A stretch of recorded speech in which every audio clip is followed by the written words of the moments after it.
শিৱৰাত্ৰিৰ দিনা ভুলতো শিৱলিংগৰ ওপৰত এইকেইবিধ সামগ্ৰী ব্যৱহাৰ নকৰিব, নহ'লে আপোনাৰ পূজা সম্পূৰ্ণ নহ'ব। সেই বস্তুকেইটা কি কি জানিবলৈ হ'লে ভিডিঅ'টো সম্পূৰ্ণকৈ চাব। এইবাৰ শিৱৰাত্ৰি পৰিছে ২৬ ফেব্ৰুৱাৰী ২০২৫ বুধবাৰৰ দিনা। সেইদিনা এইসমূহ বস্তু ব্যৱহাৰ নকৰিব।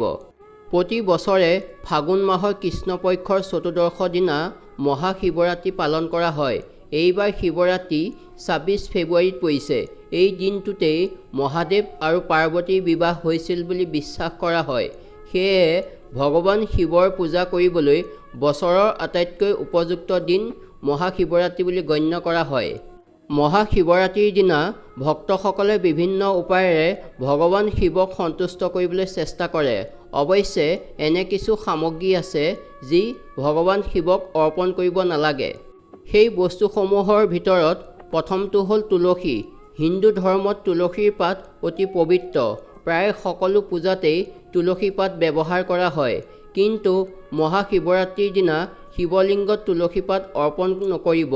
পৌৰাণিক কাহিনী অনুসৰি তুলসীৰ স্বামী জলন্ধৰক ভগৱান মহাদেৱে হত্যা কৰিছিল। তুলসী গছক লক্ষ্মী দেৱীৰ এক ৰূপ বুলিও গণ্য কৰা হয়।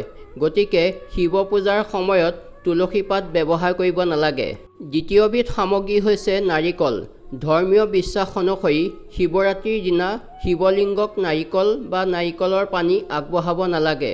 নাৰিকলক শ্ৰীফল বুলি কোৱা হয় আৰু নাৰিকলত দেৱী লক্ষ্মী বাস কৰে বুলি বিশ্বাস কৰা হয়। গতিকে ভগৱান মহাদেৱক নাৰিকল অৰ্পণ কৰিব নালাগে। তৃতীয়বিধ সামগ্ৰী হৈছে ভঙা চাউল। শিৱ পূজাত চাউলৰ বিশেষ গুৰুত্ব আছে যদিও সেয়া গোটা চাউল হ'ব লাগে। ভঙা চাউলৰ সৈতে মহাশিৱৰাত্ৰিৰ পূজা নকৰিব। ভঙা চাউল কোনো পূজাত ব্যৱহাৰ কৰিব নালাগে। চতুৰ্থবিধ সামগ্ৰী হৈছে সেন্দুৰ। ধৰ্মীয় বিশ্বাস অনুসৰি কুমকুম শিৱলিংগক অৰ্পণ কৰা নহয়। কুমকুম হৈছে নাৰী সুলভ অলংকাৰ।